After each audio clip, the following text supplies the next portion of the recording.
కలవరపడకుడి. సిలువ వేయబడిన నజరేయుడైన యేసును మీరు వెదుకుచున్నారు. ఆయన లేచి ఉన్నాడు, ఇక్కడ లేడు. వారు ఆయన ఉంచిన స్థలము చూడుడి.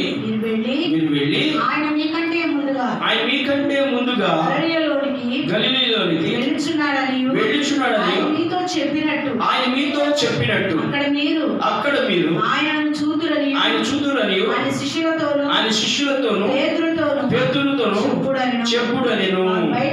వారు బయటికి వచ్చి విస్మయమంది వణుకుచు దేవునికి స్తోత్రం చెప్పండి. రెండు చెరుపతికి స్తోత్రం చెప్పండి. ప్రభువునందు ప్రియమైనటువంటి దేవుని పిల్లలారా, దేవుని జనాంగమా, దేవుని మాటలు వింటున్న సర్వ జనాంగమా, ఈ యొక్క మధ్యాహ్నం వేళ లేఖనాల ద్వారా మీకు తెలియపరిచే మాటలు ఏమిటి అంటే, ప్రభువైన యేసుక్రీస్తు వారు సమాధిలో నుంచి లేపబడ్డారా, లెగిచారా? నా మాట అర్థమవుతుందా? లేపబడటం అంటే ఎవరన్నా చేయిస్తే లేపబడటం. ఎవరికి చెయ్యకుండా, ఎవరు ఆయన దగ్గరికి వెళ్ళకుండా ఆయన అందరికి ఆయనే లేగటం. దేవుడికి స్తోత్రం చెప్పు. రెండు చేతుల పైకి దేవుడికి స్తోత్రం చెప్పు. ఇప్పుడు సమాధి చేయబడిన ప్రభు అయిన యేసుక్రీస్తు, సమాధిలో పెట్టబడిన ప్రభు అయిన యేసుక్రీస్తు, ఇదిగో ఆ కలువరిశిలో బలియాగమై తుది శ్వాస విడవబడినటువంటి యేసుక్రీస్తు వారు ఇప్పుడు మూడవ దినాన తిరిగి లెగుస్తానని తెలియపరిచారు. మూడవ దినాన తిరిగి లెగుస్తానని దేవుడు తెలియపరిచిన మాటలు కొందరు గుర్తు పెట్టుకున్నారు. నజరేయుడైనటువంటి యేసు తిరిగి మూడవ దినాన లెగుస్తానని తెలియపరిచాడు అని చెప్పి గుర్తు పెట్టుకున్నటువంటి కొందరు స్త్రీలు, యేసయ్య లెగుస్తాడంట, ఎలా లెగుస్తాడో చూడాలి, ఏ రకంగా లెగుస్తాడో చూడాలి, లెగిచేటప్పుడు దాన్ని ఎలా రాబోతున్నాడో, ఎలా లెగబోతున్నాడో చూడాలి అని యోచన చేసి ఇద్దరు స్త్రీలైన వారు లేదా కొందరు స్త్రీలైన వారు వారి హృదయాన్ని తహతహలాడుతూ వేకువనే లెగిచి చక్కగా రెడీ అయ్యి బయలుదేరారు. ఎక్కడికంటే యేసు ప్రభు వారిని సమాధి చేసినటువంటి సమాధి దగ్గరికి. నేటి దినాల్లో మనం జ్ఞాపకం చేస్తున్న ఏ పండగ అంటే పునరుత్థానపు పండగ. అమ్మా, ఏ పండగ? పునరుత్థానపు పండగ. ఏమండి పాస్టర్ గారు, ఇది పునరుత్థాన పండుగ మీరు అంటున్నారు, మరి చాలా మంది ఈస్టర్ సండే అంటున్నారు కదా అంటే మీకు కొన్ని మాటలు తెలియపరుస్తాను. పరిశుద్ధ లేఖన భాగంలో దేవుని పిల్లలైనటువంటి జనాంగమైన వారు, ఇశ్రాయేలు జనాంగమైన వారు, యూదా జనాంగమైన వారు ఆనాటి దినాలు ఇష్టారు దేవత అనేటటువంటి ప్రతిమకి సాగిలపడేవారు. దీన్ని ఇష్టారు అనేటటువంటి ప్రతిమకి సాగిలపడేవారు. ఆ ప్రతిమకి సాగిలపడుతున్న ఆనాటి దినాల్లో జ్ఞాపకం చేసుకుంటే దానికి ప్రతీకగా ప్రభువైన యేసుక్రీస్తు వారి యొక్క ఈ యొక్క పునరుత్థాన పండుగని ఏమని పిలిచారంటే, ఇగో ఆ యొక్క తర్జుమాదారులు తర్జుమా చేసే విధానంలో దీనికి కేజీవి కింగ్ జేమ్స్ వర్షన్లు ఏమని పెట్టారంటే, ఏమని పెట్టారు తెలుసా? ఇప్పుడు మనం ఈస్టర్ అని పెట్టారు. దేవునికి స్తోత్రం చెప్పండి. ఒక కింగ్ జేమ్స్ వర్షన్లో మాత్రమే, అనగా ఇంగ్లీష్ బైబిల్లో కింగ్ జేమ్స్ వర్షన్లో మాత్రమే ఈస్టర్ అని ఉంటుంది. అయితే దీనిని ఏమని పిలిచారు అని యోచన చేస్తే కనుక పస్కా అని కూడా పిలిచారు. అంత మాత్రమే కాదు, ఇప్పుడు ఈయన ఏమి చేయబడ్డాడు అంటే పరిశుద్ధ లేఖన భాగంలో రూఢీపరిచిన విధముగా సమాధిలో నుంచి లెగుస్తానని దేవుడు తెలియపరిచాడు. నేటి వరకు ఎవరైనా ఉన్నారు అంటే సమాధి చేయబడి ఏ ఒక్కరు కూడా సమాధిలో నుంచి బయటికి వచ్చిన దాఖలు లేవు. దేవుడికి స్తోత్రం చెప్పు. చెప్పిన వాడు నెరవేర్చాడు, మాట తప్పనివాడు మాటను నెరవేర్చాడు. ఇదిగో ఆయన తెలియపరిచిన మాటను బట్టి నేను దేవాలయాన్ని పడగొట్టి తిరిగి మూడవ దినాన లెగుస్తానని వాగ్దానం చేసిన వాడు దేవాలయాన్ని పడగొట్టి మూడవ దినాన చెబుతానంటారేంటని చెప్పి ఆ మాట అర్థం కాక యేసు ప్రభువు మీద కోపగించుకున్నారు. వారు కట్టిన దేవాలయమేమో కోట్ల రూపాయలతో, వెండి బంగారంతో, వెలగల రాళ్లతో కట్టారు. కానీ ప్రభు వారు వచ్చి అంటాడు, ఈ దేవాలయాన్ని పడగొట్టి నేను 3 దినాల్లో కడతానంటే వారికి అర్థం కాల. ప్రభు చెప్పే మాటలు జ్ఞానయుక్తంతోనూ మర్మము ఉపమానములతో కూడిన మాటలు బోధిస్తుండేవాడు. ఆ బోధిస్తున్న విధానంలో ఆయన చెప్పిన మాటలు ఇతరులకు ఎలా ఉందంటే కోపం వచ్చే విధముగా ఉంది. అయినా సరే ప్రభు వారికి తెలియపరిచాడు, ఆ దేహమే దేవుని ఆలయమని మీరు ఎరగరా అని తెలియపరిచాడు. దేవుడికి స్తోత్రం చెప్పండి. ఇప్పుడు ఆయన కడతానన్నది ఏంటిది అని అంటే, దేహం అనే దేవాలయం ఇదిగో పడగొట్టబడింది, కొట్టబడింది, తిట్టబడింది, దూషించబడింది, అవహేళన చేయబడింది, ఇదిగో కొరడాల చేత కొట్టబడి కలువరిసిలో బలియాగమైబడింది అని చెప్పి ముందుగానే ఆయన చెప్పాడు. ఈ దేహం అనే దేవాలయాన్ని పడగొట్టి తిరిగి మూడవ దినాన నిలబెడతాను. దేవునికి స్తోత్రం చెప్పు, రెండు చేతులకి స్తోత్రం చెప్పు. ఆ కింగ్ జేమ్స్ వర్షన్ను బట్టి ఇప్పుడు మనం అందరం ఏమని పిలుస్తున్నామంటే ఈస్టర్ అని పిలుస్తున్నాం. అయితే ఈ ఈస్టర్ పర్వదినాన్ని ఎందుకు ఇలా కూర్చున్నామంటే, ప్రభువైన యేసుక్రీస్తు వారు కూడా ఏ దినము లెగించారంటే ఆదివారం దినమునే. ఏ దినం ఇది చెప్పండి, ఏ దినము? ఆదివారమేనా? ఆదివారము దినము. ఎక్కడికి వెళ్ళినా ఈస్టర్ ఎప్పుడు వస్తుంది అంటే ఆదివారమే వస్తుంది.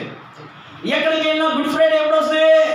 ఏ దేశం వెళ్ళినా, ఏ ప్రాంతం వెళ్ళినా, ఏ చోటుకి వెళ్ళినా, నల్లవారు, తెల్లవారు, ఎర్రవారు, ఎలాంటి వారి దగ్గరికి వెళ్ళినా సరే వచ్చేది అదే రోజు వస్తుంది. ఆ రోజు మారదు. అలాగే పునరుత్థానము, ఈస్టర్ సండే అనగా జ్ఞాపకం చేసుకుందాం. ఆయన సమాధిలో నుంచి లేపబడిన దానిని, సమాధిలో నుంచి లేచిన దానిని, ఇదిగో మృత్యుంజయుడై మరణపు ముడిని విడిచిన దేవుని యొక్క పునరుత్థానాన్ని ఏమని పిలిచారంటే ఈస్టర్ అని పిలిచారు. దేవునికి స్తోత్రం చెప్పు, రెండు చెప్పడానికి స్తోత్రం చెప్పు. అందుకనే యావత్ ప్రపంచం అంతా కూడా నువ్వు నమ్మినా నమ్మకపోయినా ఈ పండుగని ఎర్లీ మార్నింగ్ తెల్లవారుజామున 2 గంటలకే, మేబీ నాకు తెలిసి రాత్రి నుంచే స్టార్ట్ అయిపోయి ఏం చేస్తారు, దీనికి ఒక పండగ పేరు పెట్టారు కొంతమంది. ఏమండు చదువు లేనటువంటి వారు సమాధుల పండగ అని పేరు పెట్టారు. ఏ పండుగ? సమాధుల పండగ. పరిశుద్ధ గ్రంథాన్ని చాలా జాగ్రత్తగా ధ్యానము చేస్తూ ఉంటే ప్రభువైన యేసుక్రీస్తు వారి సమాధిని వారు ఏం చేశారంటే అలంకరించాల. ప్రభువైన యేసుక్రీస్తు వారి సమాధిని చాలా జాగ్రత్తగా సీల్ చేసి పెట్టారు. యూదుల మత ఆచార సాంప్రదాయ ప్రకారము, ఆనాటి దినాల్లో గవర్నమెంట్ ఉత్తర్వుల ప్రకారము యేసు ప్రభు సమాధికి ఒక పెద్ద బండరాయి తొలగి అడ్డు పెట్టేటువంటి ఆ బండరాయికి ఒక సీలు వేసి చాలా జాగ్రత్తగా అటు ఇటు ఎవరు నిలబెట్టారు తెలుసా? సైనికులు నిలబెట్టారు. ఒకవేళ ఎవరైనా వచ్చి తీసుకొని వెళ్ళిపోతారేమో, యేసయ్య ఆ డెడ్ బాడీని కనిపించకుండా దాచేస్తారేమో అని చెప్పి చాలా జాగ్రత్తగా కాపాడారు. కాపాడబడినటువంటి ఆయన యొక్క డెడ్ బాడీ ఎక్కడ ఉందో తెలుసా? సమాధిలో ఉంది. దేవుడికి స్తోత్రం చెప్పు, రెండు చంద్రుడికి స్తోత్రం చెప్పు. సమాధిలో ఉండినటువంటి ఆ డెడ్ బాడీ ఏమని, ఆ భౌతిక కాయాన్ని ప్రభువైన యేసుక్రీస్తు వారిని మట్టిలో పెట్టలా. ఎవడో మట్టిలో పెట్టలా, మట్టిలో నుంచి తీయబడిన రాతిని తొలిపించి పెట్టారు. మట్టిలో నుంచి తీయబడినటువంటి రాతిని, బండ రాతిని తొలిపించి ఆ తొలిపించబడినటువంటి ఆ సమాధిలో ప్రభువైన యేసుక్రీస్తు వారిని పెడితే ఆ పెట్టబడినటువంటి సమాధి ఇప్పుడు ఎలా ఉందంటే ఖాళీగా ఉంది. దేవునికి స్తోత్రం చెప్పు, రెండు చెప్పడానికి స్తోత్రం చెప్పు. ఎలా ఖాళీ అయ్యింది? ఎవరైనా తీసుకువెళ్ళిపోయారా? ఎవరైనా ఎత్తుకెళ్ళిపోయారా? ఎవరైనా ఏమైనా చేశారా? ఎందుకు సమాధి ఖాళీ అయ్యింది? మీకు తెలియపరుస్తా పరిశుద్ధ లేఖన భాగంలో. ఇప్పుడు రండి ధ్యానం చేద్దాం. 16వ అధ్యాయము 1, 2, 3, 4, 5 వచ్చిన త్వరగా చదవగలిగిన వారు. విశ్రాంతి దినము గడిచిపోగానే మగ్దలేని మరియు యాకోబు తల్లి అయిన మరియు షలోమి వచ్చి ఆయనకు పూయవలని సులభమనుకున్నది. వారు ఆదివారమున పెందలకాడను లేచి బయలుదేరి సూర్యోదయమైనప్పుడు సమాధి ఎదుగు వచ్చుండగా సమాధి ద్వారము నుండి మన కొరకు ఒక రాయి ఎవడు పండించిన దేవునికి స్తోత్రం చెప్పండి. ఇక్కడ ఏం చేయబడింది? వీళ్ళు స్త్రీలైన వారు వస్తున్నారు.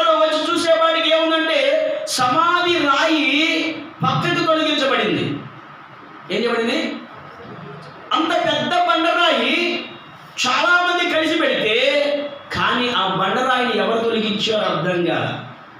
తర్వాత వారు వచ్చి కనులెత్తి చూడగా రాయి పొర్లింపబడి ఉండడం చూచిరి. ఆ రాయి ఎంతో పెద్దది. అప్పుడు వారు సమాధిలో ప్రవేశించి తెల్లని నిలువుటంగి ధరించుకొని ఉన్న ఒక పడుచువాడు కుడి వైపున కూర్చున్నాడు చూచి కలవరపడేది. ఏం చేశారు? లోపలికి వెళ్ళారు, చూశారు. చూసినతోనే టెన్షన్ వచ్చేసింది, కంగారు పడిపోయారు. యేసు ప్రభు భౌతికాయం లోపల లేదు, ఏమైపోయింది? రాయి తొలగించబడింది, ఎవరైనా తీసుకెళ్ళిపోయారు ఏంటని చెప్పి వారు టెన్షన్ పడుతుండగా, కంగారు పడుతుండగా అక్కడ ఒక తెల్లని వస్త్రాలు వేసుకున్న ఒక పడుచువాడు కనబడ్డాడు. ఆయన చెప్తున్నాడు, భయపడకండి, కలవరపడకండి, సిలువ వేయబడిన నజరేయుడైన యేసు మీరు వెతుకుచున్నారు.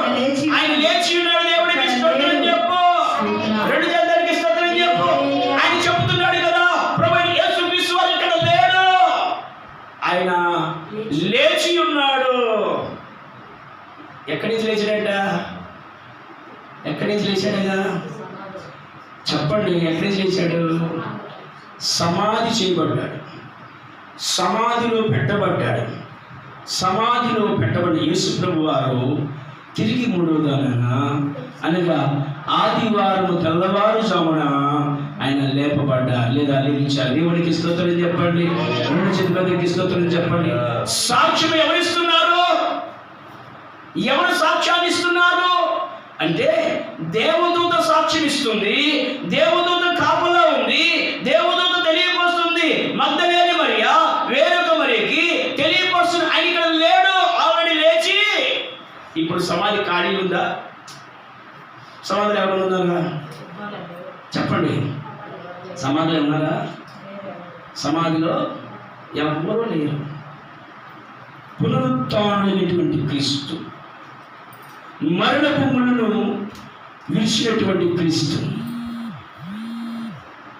మరణాన్ని జయించినటువంటి క్రీస్తు, మరణమా నీ ముళ్ళెక్కడ అని పలికిన క్రీస్తు ఈరోజు తెలియపరుస్తున్నాడు. మరణాన్ని జయించి మరణపు ముళ్ళను విడిచి తిరిగి మూడో దినాన లెగిచి అందరికీ అగపడడానికి సిద్ధపడేటువంటి క్రీస్తు. దేవుడికి స్తోత్రం చెప్పు. పునరుత్థానుడే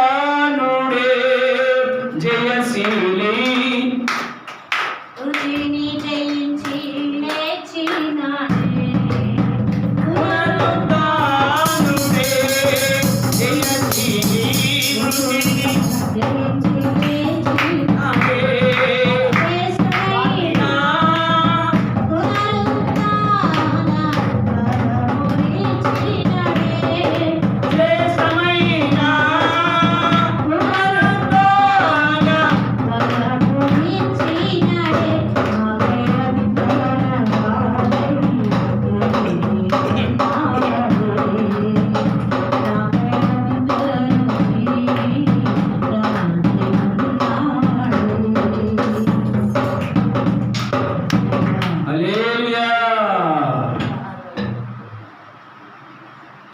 ఏం చెప్తున్నానండి?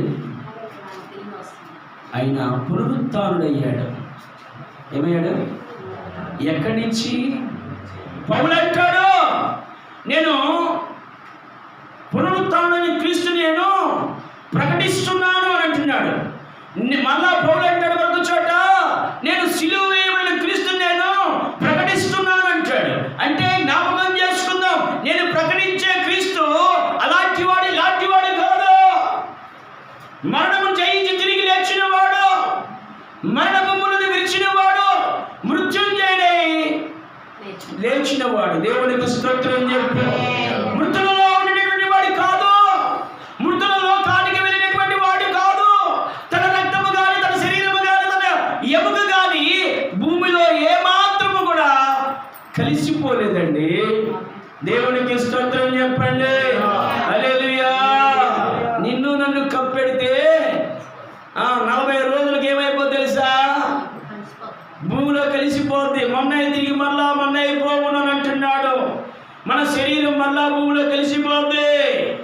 కానీ యేసుక్రీస్తు యొక్క శరీరం మట్టిలో కలవలేదు, ఒక ఎముకైనను విలువబడలేదు. కాబట్టి తెలియపరుస్తున్న ఈ మధ్యాహ్నం వేళ ప్రభువైన యేసుక్రీస్తు యొక్క శరీరము ఎక్కడ లేదు అంటే సమాధిలో లేదు. దేవుడికి స్తోత్రం చెప్పు. రెండు చేతుల మీద స్తోత్రం చెప్పు. పరిశుద్ధ లేఖన భాగంలో రెండు మాటలు బట్టి చూడండి. పరిశుద్ధ లేఖన భాగంలో 7వ వచనం అంటాడు కదా, మీరు వెళ్ళి ఆయన మీకంటే ముందుగా గలిలయలోకి వెళుచున్నాడని ఆయన మీతో చెప్పినట్టు అక్కడ మీరు ఆయన చూతులని ఆయన శిష్యులతోనూ పేతురుతోనూ చెప్పుడని. వారు బయటికి వచ్చి విస్మయం నుండి వణుకుచు సమాధి ఎదురు నుండి పారిపోయిరి. వారు భయపడినందున ఏమీ చెప్పలేదు. దేవుడికి స్తోత్రం చెప్పండి. ఇప్పుడు వీళ్ళు ఏం చేశారు? మంచి పని చేశారా, చెడు పని చేశారా? చెప్పండి. ఈ స్త్రీలు ఏ ఆలోచన కలిగి వచ్చారు?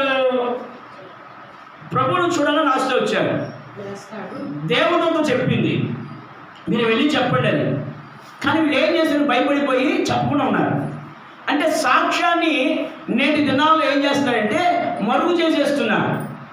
దేవుడు నీకు కనులారా చేసిన దానిని బట్టి, దేవుడు నీకు చేసిన మేలుని బట్టి, దేవుడు నీకు చేసిన కార్యాలను బట్టి నువ్వేమి ఇవ్వాలంటే సాక్షిగా నిలబడాలి.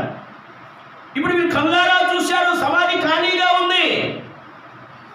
దేవుడు చెబుతుంది మీరు వెళ్ళి చెప్పండి, మీకంటే ముందుగా ఆయన వెళ్ళిపోయాడు అని. అంటే ఈ ఆడవారు చెప్పడానికి భయపడ్డారు. ఏం చేశారు? భయపడ్డారు. దేవుడికి స్తోత్రం చెప్పు. హల్లెలూయా.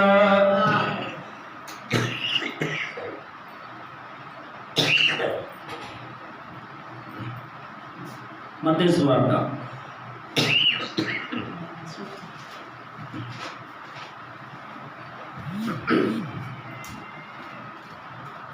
చూపిస్తాను. పరిశుద్ధ లేఖన భాగంలో అక్కడ పడుచు వాడిని చూశారని చెప్పారు కదా అమ్మా. ఖాళీ సమాధిలో చూసారా? సమాధిలో ఎవరు ఉన్నారా? ఖాళీ సమాధిలో పడుచువాడిని చూశారు. మత్తయి సువార్త 8వ అధ్యాయము 2 వచనాలు. ఇదిగో ప్రభువుతో పరలోకం నుండి దిగివచ్చి రాయి పొర్లించి ఇందాక మనం చదువుకున్న లేఖన భాగంలో రాయి పొర్లించి ఉంది అని మనం చదువుకున్నాం. అవునా? ఖాళీ సమాధి ఉందని చదువుకున్నాం. ఖాళీ సమాధిలో ఒక పడుచువాడు ఉన్నాడని చదువుకున్నాం. మత్తయి సువార్తకు వచ్చేవాడు చెప్తున్నాడు రాయి ఎవరు పొర్లించారో ఆ పడుచువాడు ఎవరో తెలియపరుస్తున్నాడు. చదవండి. ఇదిగో ప్రభువుతో పరలోకం నుండి దిగి వచ్చి రాయి పొర్లించి. ఎవరు పొర్లించారంట? మనుషులు కాదు, దేవుడు వచ్చి రాయి పొర్లించి దాని మీద కూర్చుండు. అప్పుడు మహాభూతము కలిగిను. ఆ దూత స్వరూపము మెరుపు వలె ఉండెను. అతని వస్త్రము మహిమంతా తెల్లగా ఉండేది. వారు చూశారు కదా. ఎవరు? స్త్రీలు చూశారు కదా. పడుచువాడు ఏ వస్త్రం వేసుకున్నాడంట? తెల్లని వస్త్రాలు వేసుకున్నాడు పడుచువాడు. ఆ పడుచువాడు ఎవరో కాదు, దేవదూత అని రాయబడిన మాట. ఇదిగో దేవదూత ఎలా ఉందో తెలుసా? ఆయన వేసుకున్న వస్త్రాలు ఎలా తెలుసా? హిమమంత తెల్లగా ఉండెను. అతనికి భయపడడం వలన కావలి వారికి వెడికి చచ్చిన వారి వలె ఉండిరి. దూత ఆ స్త్రీలను చూచి మీరు భయపడుకుని సిలువ వేయబడిన యేసుని వెతుకుచున్నారని నాకు తెలియను. ఆయన ఇక్కడ లేడు. తాను చెప్పినట్టే ఆయన లేచున్నాడు. రండి. ప్రభు పండుకొని స్థలము చూచి త్వరగా వెళ్ళి ఆయన మృతుల్లో నుండి లేచున్నాడని చాలు. ఏం చెప్తున్నాడు? ఇప్పుడు ఏం చెప్తున్నాడు? ఆయన సమాధి చూపిస్తున్నాడు. రెండమ్మా సమాధి చూడండి. సమాధిలో యేసుప్రభు వారు లేరు. అవునందా? సమాధిలో యేసుప్రభు వారు లేరు. రండి, కాళ్ళు వచ్చి చెక్ చేసుకోండి. ఆయన మీకంటే ముందుగానే చెప్పిన దానికంటే ముందుగా లేచి వెళ్ళిపోయాడు అని నేను చెప్తే అప్పుడు మార్కు సువార్త 16:6లో వాళ్ళు ఏం తొంగి చూస్తున్నారు, లోపలికి వెళ్ళి చూస్తున్నారు. ఇక్కడ చూడమన్నాడు, అక్కడ చూస్తున్నారు. అక్కడ ఏం తెలియపరిచాడు? పరుచుబడి తెలియపరిచాడు. ఆ పరుచుబడి దేవదూత. ఎవరు కాపలా ఉన్నారంటే దేవదూతలే దేవుడికి కాపలా ఉన్నాయి. దేవదూతలే ఆ బండరాతిని పొర్లించారు. ఆ బండరాతిని పొర్లించి ఆ రాతి మీద వారు కూర్చొని ఉన్నారు. అది చూసినటువంటి స్త్రీలు భయపడిపోయారు. భయపడబాకండి. ఏందో మరి దేవుడు లెక్చాడంటే భయం, దేవుడు చనిపోయాడంటే భయం, దేవుడు సిలువ వేయబడ్డాడంటే భయం, దేవుడు సిలువలో 7 మాటలు పలికాడంటే భయం. ప్రతిదానికి భయమే, ఏదొచ్చినా భయమే. భయపడేది ఎవరో తెలుసా? అపవాది, శత్రువైన సాతాను భయపడాలి. దానికి తెలియదు. యేసు ప్రభువు నీకు కలవలసిలో బలియాగమయ్యేటట్టు చేస్తే నేను హ్యాపీగా ఉంటాననుకుంది, కానీ దాని తల చితక తొక్కబడుతుందని అనుకోవాలా. అందుకని యేసు ప్రభు వారు మరణిస్తే, తుది శ్వాస విడిస్తే, తిరిగి 3వ దినాలు లెగిస్తే పాపం మీద అధికారం వస్తుంది. మరణాన్ని జయిస్తాము. ప్రపంచంలో ఏ మానవుడు కూడా ఎవరు కూడా మరణించి తిరిగి లేచిన వారు లేరు. కాబట్టి నేను తిరిగి లెగిస్తే, మరణాన్ని జయించిన వాడిగా ఉంటే, ఆ మరణపు ముళ్ళను విడిచిన వాడిగా ఉంటే అనేక మంది నా తండ్రిని విశ్వసిస్తారు. కాబట్టి మరణము తప్పించాలి, మరణపు ముళ్ళను విరవాలి అని యోచన చేసి ప్రభువారు మరణానికి పాత్రులు కాకుండా మరణపు ముళ్ళను విడిచాడు. దేవుడికి స్తోత్రం చెప్పు. ప్రతిదానికి మరణం ఉందా లేదా? చెప్పడం ఉందా లేదా? ప్రతిదానికి జీవం గల ప్రతిదానికి ఉందంటే మరణం ఉంది. మరి వాడేటట్టు గ్యాడ్జెట్స్కి ఏమైనా మరణాలు ఉన్నాయా? ఉన్నాయి. వాటిని ఏమంటారు? ఎక్స్పైర్ డేట్ అంటారు. ఏంటంటే ఎక్స్పైర్ 5 సంవత్సరాలు. ఫోన్ ఎన్ని సంవత్సరాలు వాడాలి? 5 లేదా 3 సంవత్సరాలు. 5 సంవత్సరాలకి డొక్క అయిపోద్ది, అవునా? Tablets 1 year 2 years. దాని మీద ఉంటుంది మ్యానుఫ్యాక్చర్ డేటు, ఎక్స్పైర్ డేట్ ఉంటుంది. అమ్మా ఉంటుందా? ఉంటుంది. అంటే ఆ డేట్ అయిపోతే అది యూజ్ చేయకూడదుగా, పనిచేయదుగా. ప్రతి దానికి ఒక డేట్ అనేది ఉంటుంది. కానీ యేసు ప్రభు వారు తిరిగి లేచిన విధానాన్ని జ్ఞాపకం చేసిన అక్కడ ఏ డేట్ లేదు తెలుసా? మ్యానుఫ్యాక్చర్ డేట్ లేదు, ఎక్స్పైర్ డేట్ లేదు. దేవుడికి స్తోత్రం చెప్పు. దేవుడికి స్తోత్రం చెప్పు. ఏమండి అక్కడ ఏమైనా ఎక్స్పైర్ డేట్ ఇచ్చాడా? ఎక్స్పైర్ డేట్ లేదు. ఆయనకి లైఫ్ వ్యాలిడిటీ ఉంది. మీకు అర్థం కావడం తెలియపరుస్తున్నా. పరిశుద్ధ లేఖన భాగంలో మనం ధ్యానం చేసినటువంటి 28వ మత్తయి సువార్తలో చూడండి 7-8 వచ్చిన త్వరగా చదవండి. త్వరగా వెళ్ళి మృతుల్లో నుండి లేచున్నాడని తెలియజేయండి. ఇదిగో ఆయన గలిలోనికి మీకు ముందుగా వెళుచున్నాడు. అక్కడ ఆయన మీరు చూతురు. ఇదిగో మీతో చెప్తున్నాను. వారు భయముతోను మహా ఆనందముతోను త్వరగా వెళ్ళి ఆయన శిష్యులకు ఆ వర్తమానం తెలుగు పరిగెత్తుచుండగా యేసు ప్రభు వారే వారిని ఎదుర్కొని మీకు శుభమని చెప్పారు. ఇప్పుడు ఎవరు చెప్తున్నారు? ఎవరు చెప్తున్నారు? మరలా చదవన మాట. ఆడవారిని ఎదుర్కొన్నాడా, శిష్యుని ఎదుర్కొన్నాడు? అక్కడ చదవండి.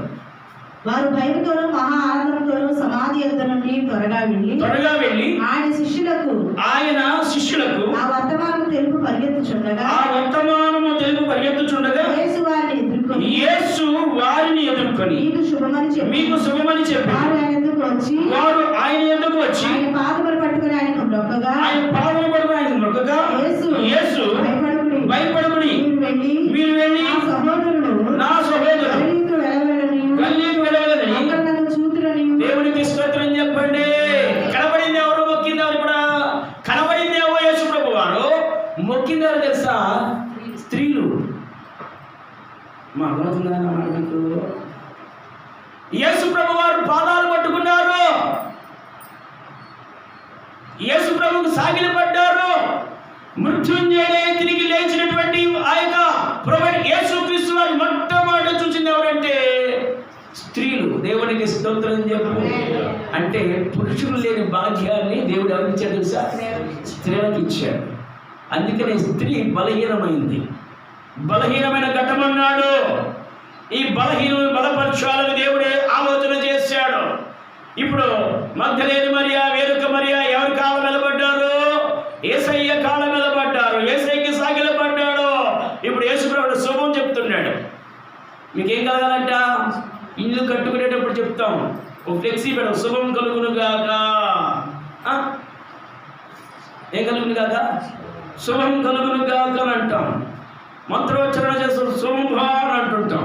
అంటే ఎందుకు? మంచి జరగాలి, మంచిగా మాట్లాడాలి, మంచిగా చేయాలి. కాబట్టి జ్ఞాపకం చేస్తున్నాడు. ఇదిగో మీరు వెళ్ళేటప్పుడు మీకు శుభం కలిగింది, పోండి, వెళ్ళండి, మీరు వెళ్ళి చెప్పండి అని నేను వెళ్ళి కలుస్తానని తెలియపరుచున్నాను.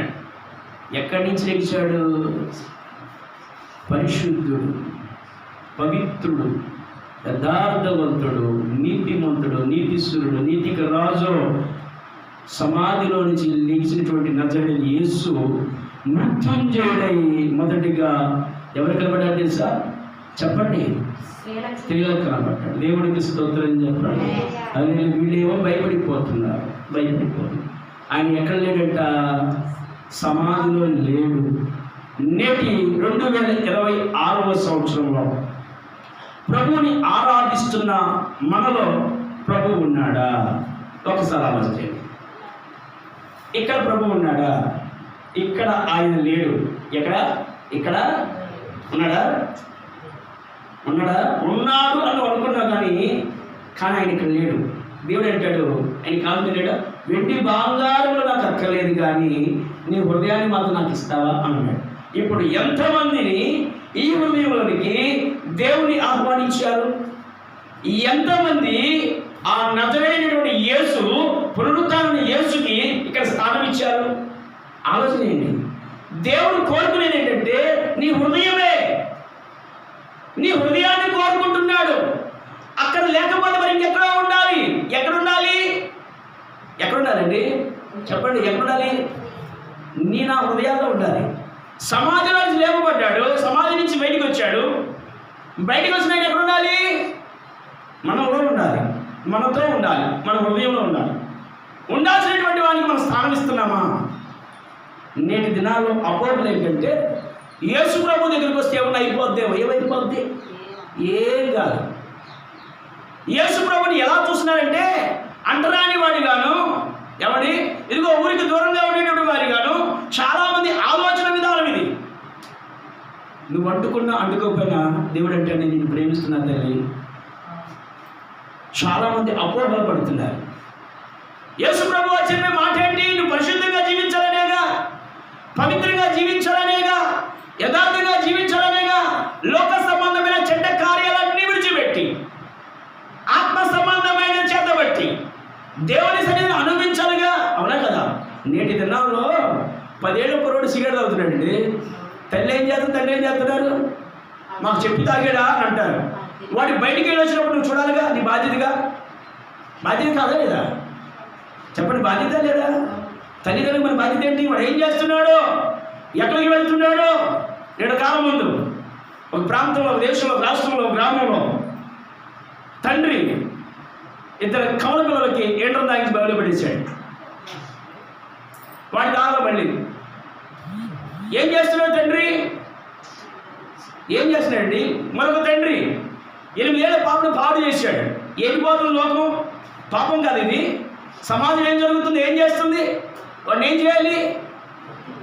వాడిని ఏం చేయాలి? చూడండి, లోకంలో ఎన్నో ఘోరాలు జరుగుతున్నాయి, ఎన్నో పాపాలు జరుగుతున్నాయి. గల కారణం ఏంటి? వారి యొక్క ఆలోచన విధానం ఎలా ఉంది? వాడు చేసిన పనులు ఎలా ఉన్నాయి? వాడి మాట తీరు ఎలా ఉంది? వాడి ప్రవర్తన తీరు ఎలా ఉంది? నేను అంటా కదా, తాగుబోతాడు తన కొడుక్కి నానా తాగుదని చెప్పగలడా? స్మోక్ చేస్తున్నాడు ఇంకో తండ్రి కుమారుడికి నానా స్మోకింగ్ చేయకూడదు అని చెప్పగలడా? బూతులు మాట్లాడకూడదు నాన్న చెప్పగలడా? ఆ తల్లే కానీ తండ్రి గారి ముందు ఎలా ఉండాలి? తన నోటిని కాపాడుకోవాలి. అప్పుడు తన పిల్లలను కాపాడుకుంటాడు. లోకమంతా పాపములో ఉంది. పాపం వల్ల వచ్చేది మరణం. ప్రతి ఒక్క మరణానికి బద్దులైపోతున్నారు. కాబట్టి ఆ మరణము ముళ్ళుల మీద నిలిచాలి, మరణాన్ని జయించాలి. ఏ ఒక్కరు పాపం చేయకూడదు, పరిశుద్ధులుగా ఉండాలి, ఇదిగో ఆ నీతిని అనుసరించాలి, యథార్థంగా జీవించాలని చెప్పి ప్రభువు వారు నీ కొరకు నా కొరకు కలవరిలో బలియాగమై ఇప్పుడైనా సరే తెలుసుకుంటాను, ఇప్పుడైనా సరే నువ్వు మారుమనసు పొందుతావని, ఇప్పుడైనా సరే ప్రభు దగ్గరికి వస్తావేమని, ఇప్పుడైనా సరే రక్షించబడతావేమని అని చెప్పి ప్రభువు నీకు సూచనగా తెలియపరుస్తున్నాడు. నేను చెప్పింది నిజం, నేను చేసింది నిజం, నేను లెగిసింది నిజం. నువ్వు నమ్మితే అంతా, నమ్మకపోతే అంతా. ఇదే కదా ఆయన భావన, అదే కదా. ఆయన చెప్పాడు, చేశాడు, లేచాడు. ఒకటి చెప్పాడు, చేశాడు, లేచాడు. 3 మాటలు. ఏం చెప్పాడు? దేవాలయం పడగొడతా అన్నాడు, పడగొట్టాడు. తుది శ్వాస విడుస్తా అన్నాడు, 2వ మాట. 3వ మాట లెగుస్తా అన్నాడు, లేచాడేదా? ఇప్పుడు ప్రపంచం అంతా కూడా ప్రభు నామస్మరణ చేస్తున్నారు. ఈ ఒక్కరోజు కాదు. పౌలు ఏం చెప్పాడంటే ఆదివారాన్ని దేవుని పురస్కరించాడంటే, దేనితో పోల్చాడంటే పునరుత్థానంతో పోల్చాడు. ప్రతి ఆదివారం మనకు పునరుత్థానమే. ప్రతి ఆదివారం ప్రభు నామస్మరణ చేయాల్సిందే. శుక్రవారం, శనివారం, ఆదివారం ఎవడు శుక్రవారం శనివారం దినము, శనివారం విశ్రాంతి దినము, ఆదివారం పునరుత్థాన దినము. ఎక్కడైతే క్రైస్తవుడు ఉంటే ఆ క్రైస్తవుడు ప్రభుని అంగీకరించేవాడు ప్రతి ఒక్కడు కూడా ఈ 3 దినాలు ఎక్కడుండాలి చెప్పండి? ఎక్కడుండాలి? సినిమా హాల్లో కదా, టీవీల ముందు కదా. చూడండి, ఈరోజు పండుగ, ఇంకా రావాల్సిన కొంతమంది రాలా. మరి ఏమిటి పోతుంది ఆలోచన కదా, ఎటు వెళ్ళిపోతుంది? దేవుడి మందిరానికి వస్తే కదా, దేవుడితో సహవాసం చేస్తే కదా. పండగ పర్వదినాలు కూడా దేవుడి సన్నిధికి రానంత బిజీ ఏంటో మరి. అమ్మా, ఏడాదికి ఒకసారి వచ్చి దేవానికి స్తోత్రం నా ఖాతాలో ఉండి దేవుడు ఏమిడు ఏమండి? లోకంలో సామెత ఉంది, చెప్పంటారా? సామెతలు బోర్డు వచ్చి నాకు ఆత్మశుద్ధి లేని, చిత్తశుద్ధి లేని, చెప్పండి, మీకు తెలుసు కదా. ఏం కావాలంటే శుద్ధి కావాలి, హృదయ శుద్ధి కావాలి. మానలేకపోతున్నాం, వదలలేకపోతున్నాం, వాటిని దూరంగా వెళ్ళలేకపోతున్నాం. కానీ ఏం చేస్తా తెలుసా? అవసరమైతే ఇంటి యజమానిని విడిచిపెట్టేస్తాం, కానీ మాలో ఉన్న పాపాలను విడిచిపెట్టమంటున్నారు. అవునా కదా? అవసరమైతే ఇంటి యజమానులైనా విడిచిపెట్టేస్తాం, కానీ మా పాపాలను విడిచిపెట్టాం. మాకు అది కావాలంటే పాడైపోద్దాం మా జీవితం, నాశనం అయిపోతుందా మా జీవితం. బాగు చేసుకో, బాగు చేసేవాడు ఆయన ఉన్నాడు, బాగుపరిచేవాడు ఆయన ఉన్నాడు. లోకంలో ఎవరు కూడా బాగు చేయలేరు. ఆ బాగు చేసేవాడే, భద్రపరిచేవాడే ఆయనే ప్రభువైన యేసుక్రీస్తు వారు. ఆయన నీ కొరకే తల్లి, ఇదిగో తిరిగి మళ్ళా లెగిచారు, నీ కొరకే మళ్ళా ఆయన రాబోతున్నాడు. ఆయన రాబోతున్నాడు. యేసు ప్రభు వారు తిరిగి లెగిచి ఎన్ని దినాలు కనబడ్డాడు తెలుసా? ఎన్ని దినాలు నాన్న? అమ్మా, ఎన్ని దినాలు కనబడ్డాడు? చెప్పండి. ఎన్ని దినాలు? 40 days, 40 రోజులు భూమి మీద అందరూ కనబడ్డాడు. 40 దినాలు అగబడేటటువంటి వరకు కింద ప్రజలు, శిష్యులు అందరూ ధైర్యంగా ఉన్నారు. మరలా యేసు ప్రభు వారు 40వ దినము ముగించుకున్న తర్వాత వెళ్ళిపోయే సమయానికి టెన్షన్ వచ్చేసింది, భయం వచ్చేసింది. ఏమొచ్చింది? భయం వచ్చేసింది. ఇంట్లో తండ్రి లేకపోతే, కళ్ళ ముందు తండ్రి చచ్చిపోతే, కుటుంబం విచ్ఛిన్నం అయిపోతే, ఆ కుటుంబాన్ని పోషించేటటువంటి పెద్ద కొడుకే కానీ, చిన్న కొడుకే కానీ, 3 కొడుకు, 4 కొడుకు కానీ, ఎంతమంది కొడుకులున్నా ఎవరి మీద అయితే భారం పడిద్దో వాడికి మొదటి రోజు ఎలా తెలుసా?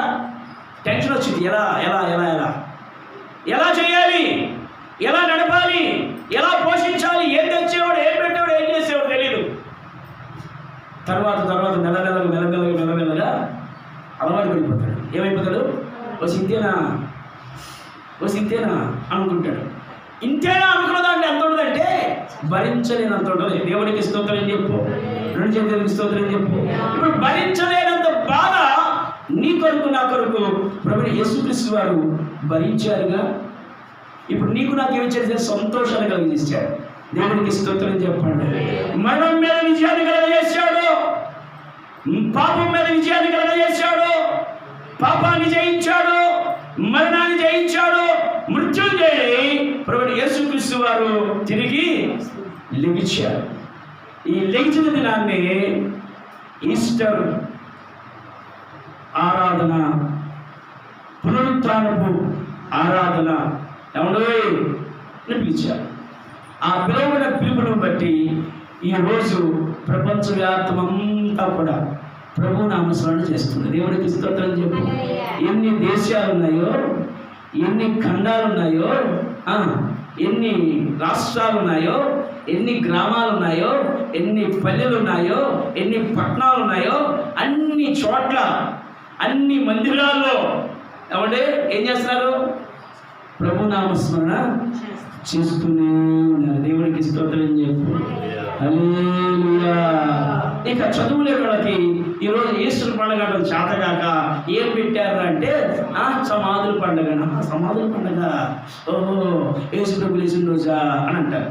ఇలా నోరు తిరగదుగా, సింపుల్గా అర్థమైపోవడం ఏంటి? సమాధుల పండుగ. ఏమనగంట? సమాధుల పండుగ. యేసు ప్రభు వారు లెగిచారు కాబట్టి మా మమ్మీ కూడా లెగిసిద్దేమో, మా డాడీ కూడా లెగిస్తాడేమో, మా తాతయ్య కూడా లెగిస్తాడేమో. కాబట్టి మా తాతయ్య సమాధి నేనేం చేయాలి? శుద్ధి చేసుకోవాలి, అలుక్కోవాలి, సున్నం వేసుకోవాలి అని చెప్పి ఎర్లీ మార్నింగ్ లేచిపోయి వాడికి చాలా అందంగా డెకరేట్ చేస్తారు, చాలా అందంగా అలంకరిస్తారు. ప్రభు అంటాడు సున్నం కొట్టిన సమాధుల్లాగా అనిపించాడు. ఎవరిని? సున్నం కొట్టిన సమాధుల్లాగా. మీకు అక్కడే పని. నేను ఇక్కడుంటే అక్కడికి వెళ్ళి మీరు ఏం చేస్తున్నారు చెప్పండి? నేను ఇక్కడుంటే మన ఈ మధ్యలో చూసా, ఒకడు కుక్కకి పులి వేషం వేసాడు. కుక్కకి ఏం వేషం వేసాడు? పులి వేషం వేసాడు. ఆ కుక్క ఏ ప్రాంతానికి వెళ్తే అక్కడ చుట్టుపక్కల ఉన్నాయని చూసి భయపడిపోతుంది. ఎందుకని? పులి అనుకొని. అదేంటిది? దాని స్వరం వింటేనేమో కుక్క, వేషం చూస్తేనేమో పులి. చుట్టూ ఉన్న జంతువులు పారిపోతున్నాయి, చుట్టూ ఉన్న కోతలు పారిపోతున్నాయి. దేనిని బట్టి? పై రూపాన్ని బట్టి. బైబిల్ గ్రంథంలో ఒకడు ఉన్నాడు, వాడి పేరు మోసగాడు. పైకి చూస్తేనేమో, తడిమి చూస్తేనేమో ఎవరంటమ్మా? యోసేపు. స్వరము చూస్తేనేమో యాకోబు. ఇలాంటి వాళ్ళు ఉన్నారు. ఎలాంటి వాళ్ళు? దేవుని మందిరం అని చెప్పి, ప్రార్థనాపరులమని చెప్పి, ప్రార్థనకి వెళ్ళేవాళ్ళమని చెప్పి, ప్రార్థన చేస్తున్నామని చెప్పి, ఇదిగో లోన ఒక రకంగా, బయట ఒక రకంగా, బయట ఒక రకంగా, లోన ఒక రకంగా ఉండి అంతా అయిపోయిన తర్వాత మళ్ళా యాజిటీస్గా దేవానికి స్తోత్రం అంటే ఆ భక్తి ఏమాత్రం కూడా కుదరదమ్మా. కాబట్టి అందుకే తెలియపరుస్తున్నాడు కదా, నేను మీ కొరకే మరణమును విడిచాను, నేను మీ కొరకే తిరిగి లెగించాను, నేను మీ కొరకే మళ్ళా రాబోతున్నానని తెలియపరిచాను.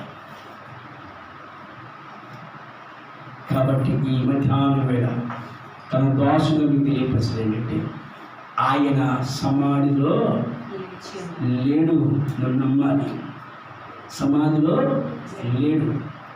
ఆయన శరీరం మట్టిలో కలవల, ఆయన ఎముక మట్టిలో కలవల, ఆయన రక్తము మట్టిలో కలవల, ఆయన బాడీ మట్టిలో కలవల.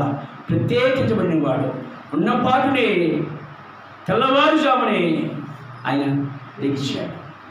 సమాధులు ఏమన్నా తెలుసా? వస్త్రాలు మాత్రమే ఉన్నాయి. ఏమన్నాయి? ఆయన మహిమ రూపం దాల్చాడు. మహిమ స్వరూపము కలిగి మహిమోన్నతుడై ఆయన లేపబడ్డాడు. దేవుడికి స్తోత్రం చెప్పు. రెండు చేతుల మీద దేవుడికి స్తోత్రం చెప్పు. ఇంకా లూకా సువార్త, యోహాను సువార్త కూడా చూసుకుంటే కనుక అక్కడ సమాధులే ఉన్నాయంటే ఆయన కట్టుకున్న వస్త్రం మాత్రమే ఉంది. చదవడానికి సమయం అయిపోయింది. ఆయన కట్టిన వస్త్రం ఏదైతే ఉందో అది మాత్రమే కనబడుతుంది.